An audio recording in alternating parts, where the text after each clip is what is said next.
Thank you. Thank you very much. You can take your seats.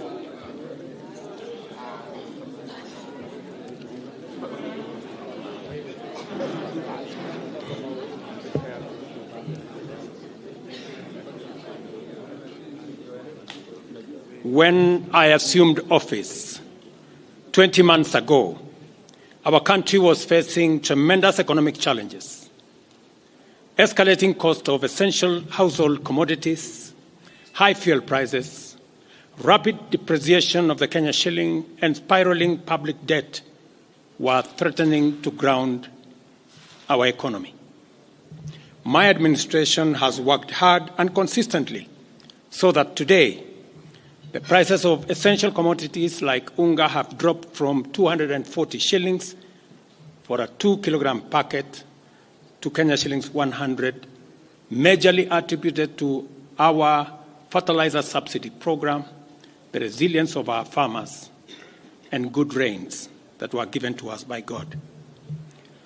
During the period, we reduced the price of fertilizer also from 7,500 to 2,500. Petrol prices have come down from a high of 217 to now 187 a litre. The shilling has strengthened against the dollar from a high of 165 to now 127, 128. We have made significant progress in pulling the nation back from the brink of debt distress. Our debt situation is better managed, and our budget now has space for investment and in programs aimed at easing the hardship on vulnerable people and creating opportunities for our young people. Our GDP grew by 5.6% last year, ranking Kenya among the 27 fastest growing economies in the world. Our inflation figures have fallen from a high of 9 and 8 in May last year to 5% in April this year. It is instructive for the nation to know that for every 100 shillings we collect as taxes, we spend 61 shillings in debt service. We have paid Kenya's Eurobond debt that was borrowed in 2014 of $2 billion that has been hanging around our neck. We paid the last installment of $500 million last week.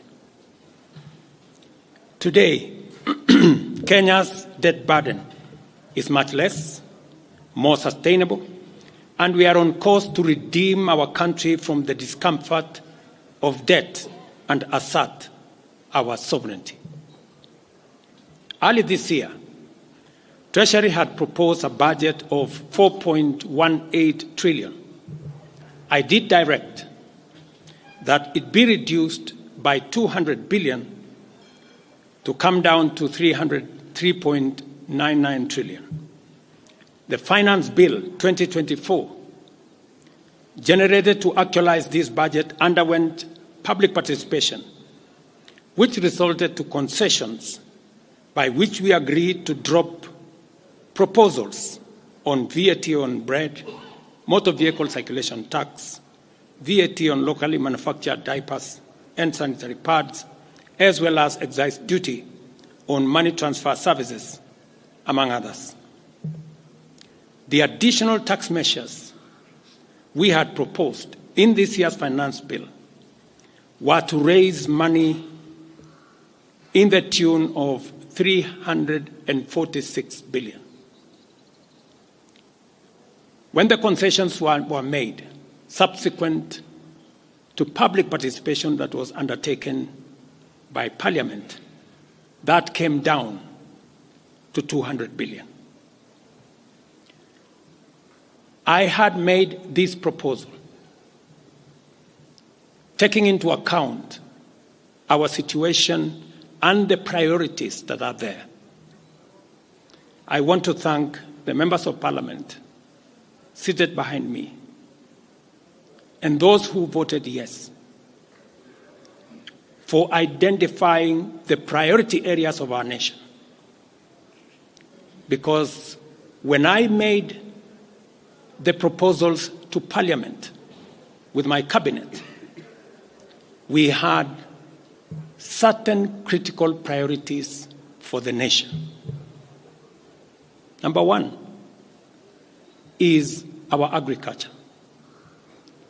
We did make recommendation, and part of the money we were going to raise from the finance bill was 10 billion shillings that will go to fertilizer subsidy, 18 billion shillings that would go to making sure that junior secondary school teachers, 46,000 of them would be confirmed on permanent and pensionable basis. We are very clear in our minds that education being the greatest equalizer, no child in Kenya should go to a school where there is no teacher or where there are no adequate teachers. It is because of that reason that in this finance bill also we had committed to hire an extra 20,000 teachers. We also had envisioned, because of the program of last mile connectivity to homes, especially in rural areas, we had committed 14.5 billion shillings, 50 million for every constituency for the last mile connectivity. Because we realize that there are many people who today cannot go to hospital because they cannot afford, because they have no health insurance.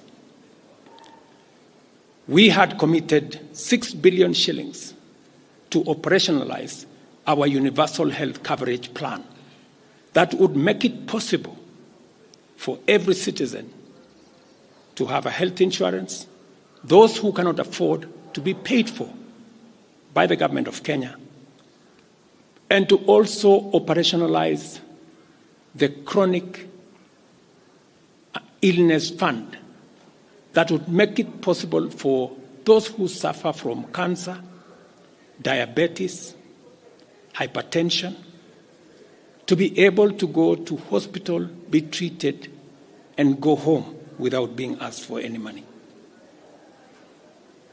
We also had planned to put in money for our coffee farmers to retire the heavy debts that are bedeviling our coffee farmers. We also had allocated money for our sugarcane farmers to make sure that our sugarcane farmers get out of the debts that they're in. We had also committed to our milk farmers 2 billion shillings to make sure that every farmer is paid a minimum of 50 shillings per litre, to make sure that these farmers, very hard-working citizens of our nation, get a fair return for their hard work and for feeding our nation. And that is why I commend these members of parliament for agreeing with us that all the priority areas I have mentioned were the right priorities to be funded. And by so doing, they supported the proposal to incorporate also the views of the people. These members of parliament came back to us after they went to listen to the people of Kenya. And they came back and reduced the budget on their own by 146 billion shillings. Notwithstanding all these concessions, it has become evident that members of the public still insist on the need for us to make more concessions. And because I run a government, but I also lead people, and the people have spoken, I am grateful to all the members of the National Assembly who voted yesterday affirmatively for the Finance Bill 2024 as amended on the floor of the House to incorporate the views generated through public participation. And following the passage of the bill, the country witnessed widespread expression of dissatisfaction with the bill as passed, regrettably resulting in the loss of life, destruction of property, and disintegration of constitutional institutions. On my own behalf, and on behalf of these members and many other Kenyans, I send my condolences to the families of those who lost their loved ones in this very unfortunate manner. Consequently, having reflected on the continuing conversation around the content of the Finance Bill 2024, and listening keenly to the people of Kenya who have said loudly that they want nothing to do with this Finance Bill 2024, I concede, and therefore I will not sign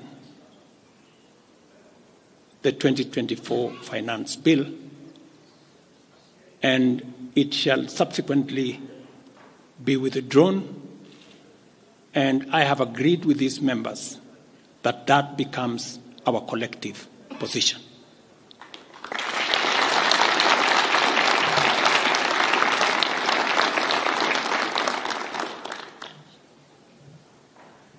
Accordingly, there is need for us as a nation to pick up from here and go into the future. And I am therefore proposing that because we have gotten rid of the Finance Bill 2024, it is necessary for us to have a conversation as a nation going forward. How do we manage the affairs of the country together? How do we manage our debt situation together? How do we work on the budget with the deficits that now exist together? And as I committed last Sunday, I will be proposing an engagement with the young people of our nation, our sons and daughters, for us to listen to them. As I said on Sunday, listen to their views, listen to their proposals, their ideas, their concerns, and what they think we should do better as we go forward. I am also recommending a multi-sectoral, bipartisan, multi-stakeholder engagement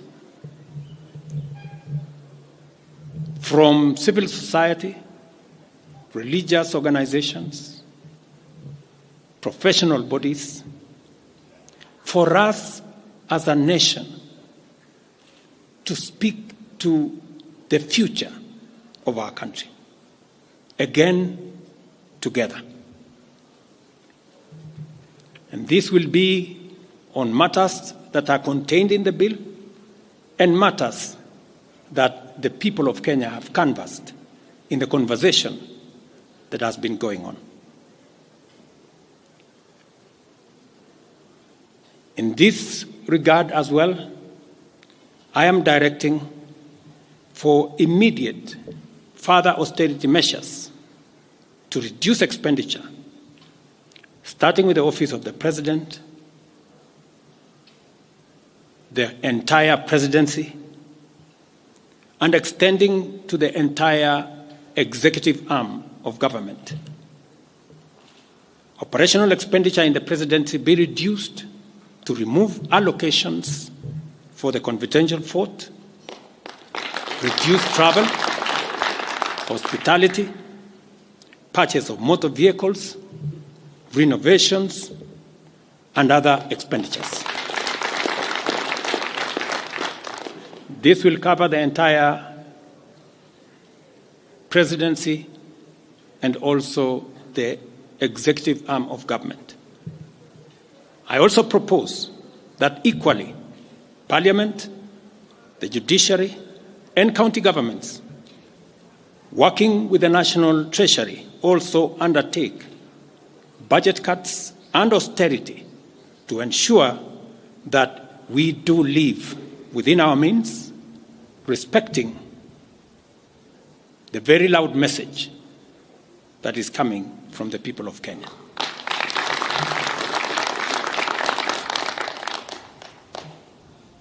And let me confirm that I have discussed with many stakeholders. I will be meeting some of them shortly after this meeting on charting a way forward that makes sure that we carry the whole nation in this very important journey as we go into the future as a country.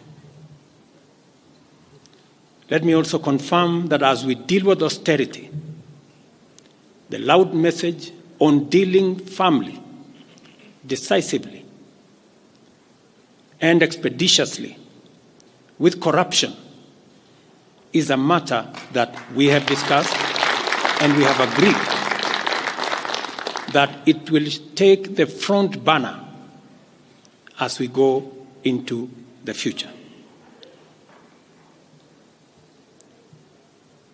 We will continue to do this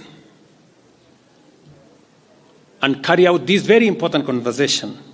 And I want to remind us that we should proceed within the foundational principles upon which our nation is founded, namely constitutionalism, adherence to the rule of law, and respect for constitutional institutions. We must continue to operate within the parameters of the law. I thank you.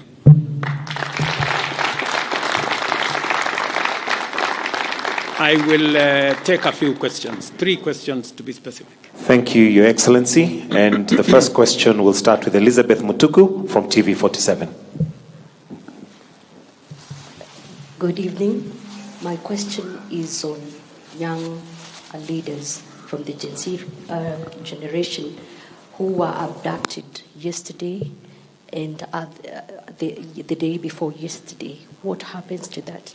Second, there were young people who were killed during the demonstrations. What do you speak of that as the head of state? Thirdly, how do we move forward on the budget cuts, especially now that you've said that we're going to have austerity measures, yes, but how then do we secure development? Thank you very much. Please. No, it's okay. So I have said young people, 6 to be exact, 6 people yesterday lost their lives. Very unfortunately, they shouldn't have lost their lives. And I have said it is a very unfortunate situation. I wish that would not have happened. And there is a framework that will make sure that those 6 Kenyans who died yesterday will be accounted for. Number 2, I did promise the country that there will be no extrajudicial killings going forward. Thank you very much. You can take your seat. And ever since I came into office, there is not one incident of extrajudicial killing. What you said about abduction are statements that were attributed to some of our civil society groups, but all the people they mentioned have since been found in police custody, and those that were already processed were already released. On the matter of development that you have said, minus the finance bill, it means that some of the development programs amounting to 200 billion shillings, we will have to cut down, to delay them. They will have to wait, some of them, for next year. We will try it again. We will try next year to find some money. Some of them we will have to cancel, because that's the nature of things. And it is because the people of Kenya have spoken loudly that they want a leaner budget for us as a country. Question number 2. We'll take the next question from Busara, K24. Naam, swali langu la kwanza ni wazi kwamba matumaini ya vijana wa Gen Z na baadhi ya Wakenya kwa wabunge yamepungua kabisa ama hata yamepotea. Kwa hivyo kama rais, unachukua hatua gani kuhakikisha kwamba tunawahusisha vijana katika maamuzi muhimu, hasa katika masuala ambayo yanalenga taifa ama ujenzi wa taifa? Swali lingine, je, utahakikisha vipi uwazi katika mpango wako wa kupunguza matumizi serikalini? Maana yake umesema kwamba kuna austerity measures. Je, kutakuwa na transparency? Na swali la mwisho, ningependa kujua kama pengine kutakuwa na fidia kwa wale ambao walifariki, ama hususan kwa familia kwa wale ambao walifariki hapo jana, na je, serikali itasimamia malipo ya wale ambao hospitalini hivi sasa wanapokea matibabu kutokana na majeraha waliopata hapo jana? Asante. Thank you very much. About 214 Kenyans were involved in various skirmishes, and many of them went to hospital. 95 of them were treated and released. Some of them, I think one is still in ICU, and others, I think 14, the minister is here, are still in hospital. But majority of them were treated and released yesterday.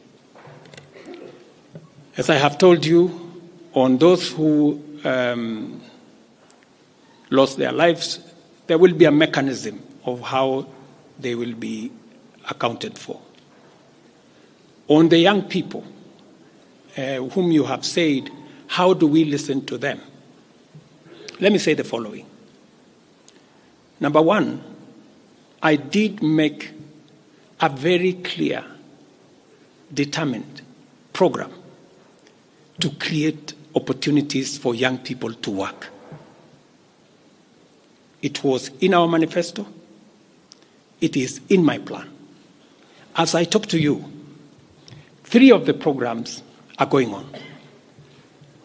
The housing program today has 106, and that is why our housing